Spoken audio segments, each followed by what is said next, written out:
Nous sommes la moyenne des personnes que nous fréquentons. Je suis Mathieu Stéphanie, partenaire d'OVNI Capital, et je vous propose de rencontrer des entrepreneurs, sportifs ou artistes qui vont faire exploser notre moyenne.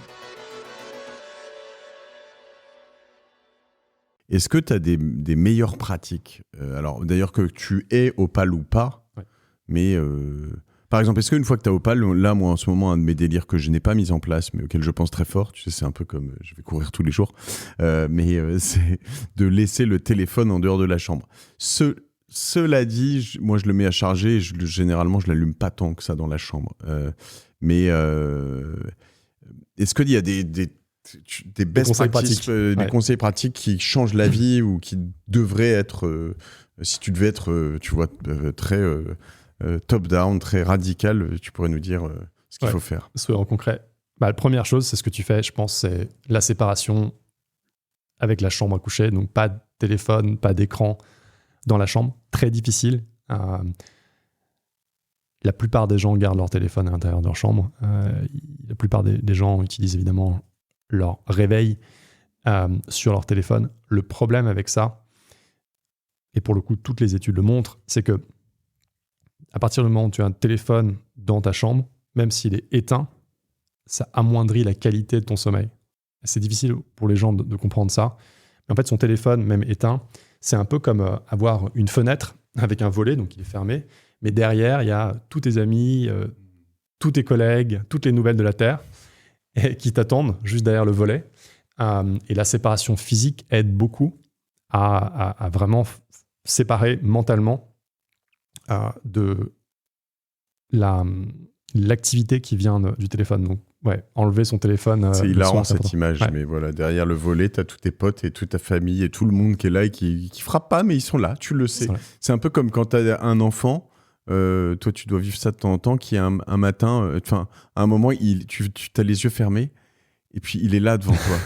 Tu le sais, et tu le sens, puis d'un coup tu ouvres les yeux, tu fais mais qu'est-ce que tu fous là, toi? Tu le sais, quoi. Ouais. Donc t'as une sorte d'inconscient qui est là, qui dit mon téléphone est là. Donc ok, le téléphone en dehors de la chambre, c'est hardcore, mais faut y arriver. Tu le fais, toi, ou pas? Moi, je le fais. Ok, depuis quand? Depuis avant d'avoir commencé Opal. Ok, waouh. Et c'est vrai que c'est une des rares choses sur lesquelles je suis pas dogmatique, mais en général, mais là-dessus, je suis très dogmatique. Alors, pour être très concret, c'est un sujet de conflit énorme dans les couples, dans mon couple aussi. Ta femme le fait? Oui, mais c'est difficile comme sujet. Et comme tu disais, on revient souvent, on revient un peu en arrière. Ensuite, il faut en parler. Tu le fais? Téléphone dans la chambre, non? Il est dans la chambre, toi? Ok, attends, on prend un engagement là. Tous ceux qui nous écoutent, pour ceux qui le font déjà, vous nous le postez sur LinkedIn, sur le commentaire de cet épisode. Et ceux qui ne le font pas, mettez-nous un petit commentaire. Je sais pas moi. Je m'engage. Quelle est ta question, Clem? Comment on incentive les gens à le faire?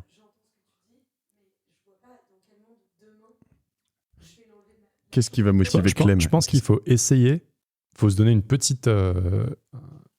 petit objectif. Ça peut commencer par une semaine, peut-être, ou même déjà peut-être 3 jours, plus d'un jour, mais je dirais au moins une semaine, ça serait bien. Une semaine, ça serait bien comme engagement. Ouais, parce que je pense que la plupart du temps, quand tu le fais une semaine, tu vois un impact positif sur ton sommeil et sur ta santé. Et je pense que ça, c'est la meilleure récompense que tu peux avoir, en fait. C'est qu'une fois que tu as fait l'expérience de ça, tu l'as vu toi-même, ou que ce soit un conseil de quelqu'un d'autre, c'est toi qui en a fait l'expérience. En gros, tu as vu, ah oui, c'est vrai que je dors un peu mieux. C'est pas qu'il faut que ça soit une semaine, parce que ça va pas être immédiat et pas forcément automatique. Il y a plein d'autres raisons pour lesquelles on va pas forcément bien dormir. Mais ça, je pense que c'est à partir du moment où on l'a ressenti que ça va être la meilleure récompense pour continuer à le faire. Ça, c'est sûr. Alors, comment on parle le réveil? Parce que tout le monde va dire, ah bah ouais, mais non, mais désolé, c'est mon réveil, quoi. Moi, j'ai ma Garmin qui me réveille, et la Garmin, c'est beaucoup mieux. La montre qui vibre, c'est la vie du réveil. C'est le meilleur réveil de la Terre. Mais ils n'ont pas de montre connectée, mais alors comment ils vont faire? C'est ça la question. En fait, oui, c'est ton réveil. Oui. Mais ça, je sais, t'écoutais pas. On vient de le dire, ça réveille. C'est les gens derrière la fenêtre. Mais en revanche, qu'est-ce que toi, t'as un réveil du coup? T'as juste acheté un réveil?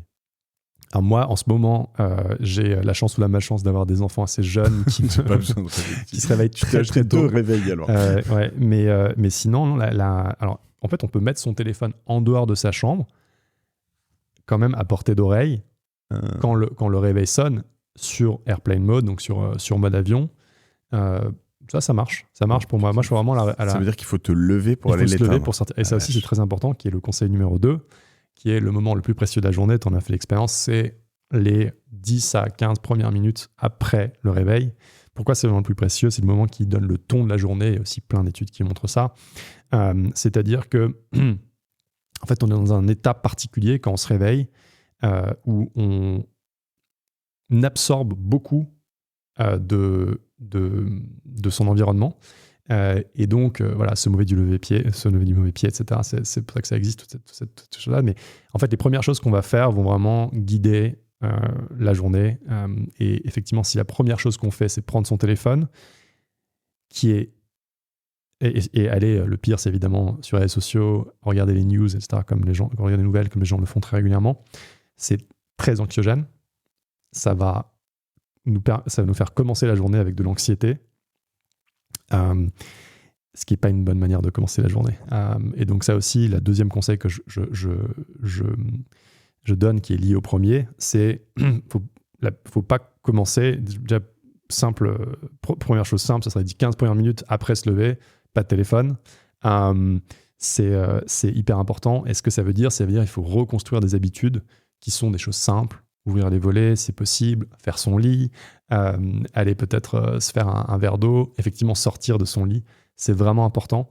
Ça change vraiment le ressenti de la journée. Et nous, c'est ce qu'on voit dans ces 2 habitudes corps qui guident une grosse partie de la journée. Donc ça serait mon conseil numéro 2.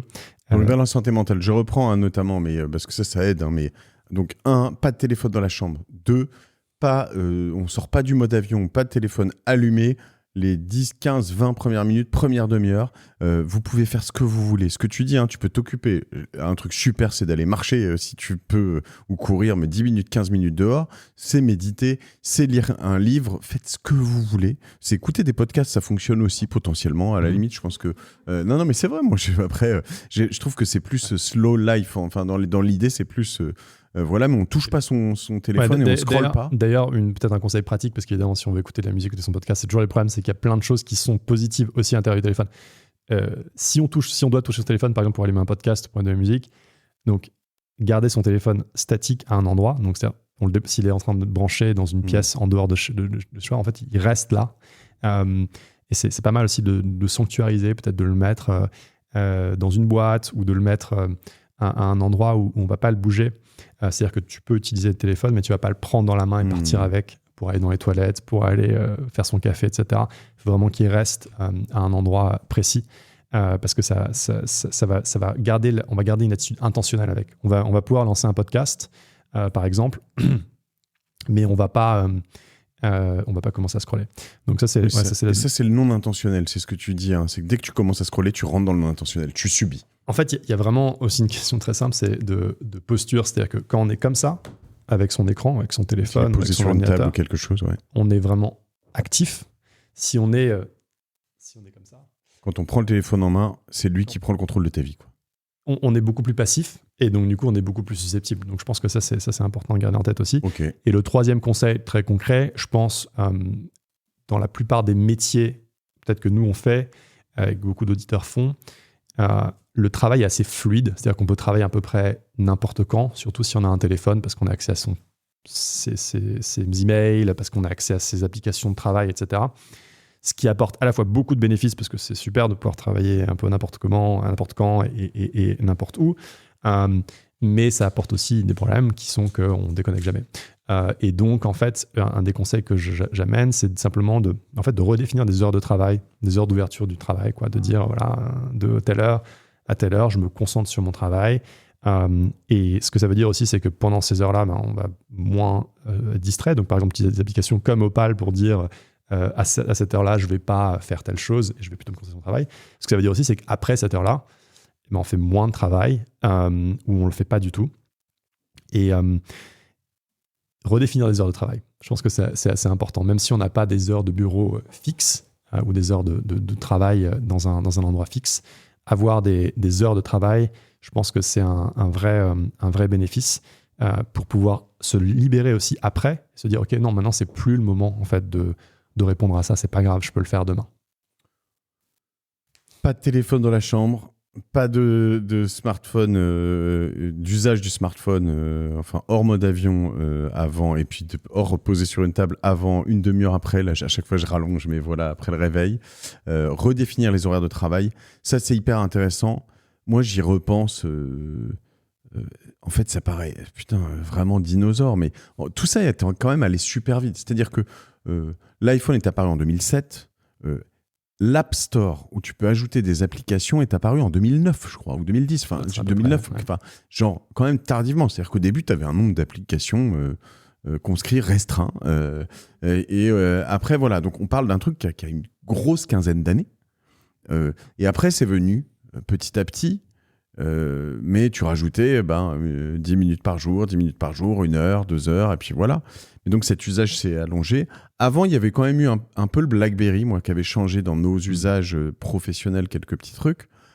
Mais moi, j'ai quand même vécu dans un monde, vos parents, à tous, à minima, ont vécu dans ce monde-là, où en fait, le vendredi soir, à 18h, 19h, si tu bossais un peu tard, à 20h, t'étais en week-end, quoi. Terminé. T'étais en week-end, t'avais 2 jours de repos.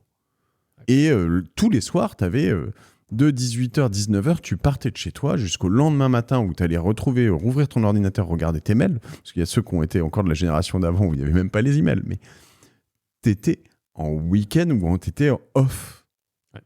Et ça, en effet, moi le premier d'ailleurs, j'ai des gens que je veux contacter pour faire venir sur mon podcast. Je sais que le meilleur moment, c'est le dimanche après-midi, parce qu'il y a moins de gens qui les sollicitent. Donc je reçois aussi des sollicitations comme ça. Puis t'es là, t'es sur WhatsApp, tu reçois un truc, tu te dis vas-y. Et donc ça, c'est quand même un truc en effet, en termes de santé mentale pour tout le monde, et là on parle des adultes, on parle de tout le monde, c'est un truc de ouf. Il y a une perspective intéressante, c'est que tu regardes toutes les grandes cultures et les grandes religions qui existent depuis qu'on est conscient et depuis qu'on a enregistré cette histoire, ont le concept de repos, break, ouais. de break, de diète, de repos, que ce soit l'organisation de la semaine ou l'organisation de l'année avec des périodes où on consomme moins de nourriture, où on les carêmes, le ramadan, voilà, les jeûnes, le Shabbat. Exactement. Ouais. Et en fait, effectivement, les 15 dernières années ont complètement transformé cet aspect fondamental de la culture. Ça existe moins parce qu'effectivement, on peut travailler tout le temps, on peut se divertir tout le temps, on peut connecter tout le temps avec tout le monde. Une autre chose qui s'est passée, tu le mentionnais, le fait que ces 15 ans d'existence, effectivement, c'est relativement récent, mais c'est aussi complètement subperceptif, c'est-à-dire qu'on ne s'est pas rendu compte de cette évolution. C'était très graduel. Il y a plus d'applications, des meilleurs téléphones chaque année. La connectivité a beaucoup changé aussi. Il y a 5 ans encore, on était en 4G, je crois. Ouais. Aujourd'hui, c'est en 5G, ce qui veut dire qu'en fait, maintenant, son téléphone, n'importe où, partout où on est, peu importe où on est, qu'on soit en haut du pic du Midi ou en plein cœur de Paris, on a la même connectivité pour pouvoir faire des appels Zoom et télécharger et regarder des vidéos sur TikTok. Donc en fait, on a déstructuré la semaine, déstructuré l'année. On a aussi enlevé la distance. Donc il n'y a plus vraiment de différence en fonction de là où on est. Et ça a un impact très important effectivement sur la santé mentale. Et donc, il faut réintroduire consciemment, je pense, ces périodes de pause, ces périodes de diète. Donc, peut-être le 4e conseil que je donnerais, c'est plus difficile, mais c'est par exemple organiser un moment dans la semaine de 24 heures déjà, ça peut être pas mal, où soit on déconnecte complètement, soit on bloque des applications, par exemple avec Opal. C'est un des cas d'utilisation qui est assez clair. Le dimanche, par exemple, ou le samedi, de dire, voilà, pendant 24 heures, je ne vais pas accéder à mes applications de travail, je ne vais pas accéder à mes applications sociales, mes news, donc je n'aurai rien de ça. Par contre, je vais garder mon téléphone si je peux utiliser, par exemple, Maps, parce que je vais quand même naviguer, c'est dimanche, je veux aller savoir comment aller à tel endroit, donc je vais pouvoir utiliser Maps, je vais peut-être utiliser, si on est dans une grande ville, comme Paris, Uber, je ne sais pas, ou Pass Navigo, ou Pass Navigo, exactement. Ouais. Donc, on va pouvoir autoriser un certain nombre d'applications, mais le reste, donc c'est un peu comme revenir à une version plus simple du téléphone, un téléphone à 9 touches, mais d'un téléphone à 9 touches sur lequel on a quand même accès au Pass Navigo, à Maps, peut-être à WhatsApp pour pouvoir communiquer avec sa famille, et pas le reste.